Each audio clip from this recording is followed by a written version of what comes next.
ফেসবুকে জন্মদিনের উইশ করা কতটুকু শরীয়ত সম্মত?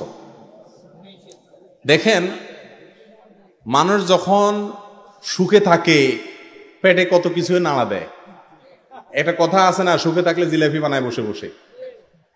এখন আমাদের অবস্থা হয়েছে এটা।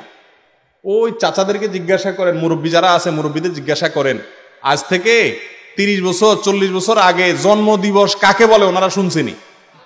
কারণ বাতি খাইতে পায় না, কি এর কেক কাটবো। আর এখন মাশাআল্লাহ ভাত তরকারি খাইয়ে আরো টাকা পয়সা থাকে, আকাম করার তো জায়গা খুঁজে বাইর করতে হবে। এই জন্য কেক কাটে, মোমবাতি জ্বালায়, হ্যাপি বার্থডে টু ইউ দেয়, আকাম কুকাম করে। কারণ হলো আল্লাহর। দেখেন, মনে রাখবেন, জন্মদিবস উদযাপনের এই কালচার খ্রিস্টানদের। এটা কাদের? খ্রিস্টানদের। তারা এটা শুরু করেছে।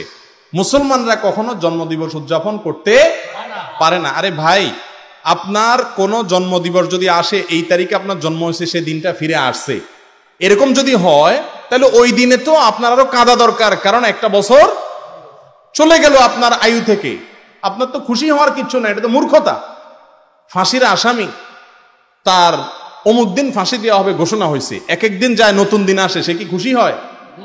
তো আপনি ফাঁসির আসামি না হন, আপনার তো মৃত্যু হবে নিশ্চিত।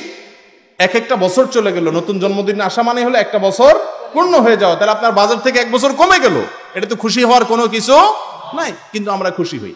কেন খুশি হই নিজেও জানি না। এক পাগলামি এবং মাতলামি আমাদের মধ্যে চলছে। আল্লাহ তাআলা আমাদেরকে বোঝার তৌফিক দান করুন। এই জন্য জন্মদিবসের উইশ ফুস এগুলা ইসলামের শিক্ষা হতে পারে না। জন্মদিবস উপলক্ষে যদি আপনাদের কিছু করতে মনে চায়, তাহলে একটা আমল শিখাই দিই। সেটা হইলো, রাসূল আকরাম সাল্লাল্লাহু আলাইহি সাল্লাম সোমবারে রোজা রাখতেন, প্রত্যেক সোমবারে। ওনাকে জিজ্ঞাসা করা হলো, আপনি কেন রোজা রাখেন? সুইলা আন সিয়ামি ইয়াউমুল ইসনাইন ক্বাল যাকা ইয়াউমুন উলিদতু ফি। এই জন্য রোজা রাখি যে ওই দিনে আমার জন্ম হয়েছে। নবীজি জন্মের দিনে কি করছেন?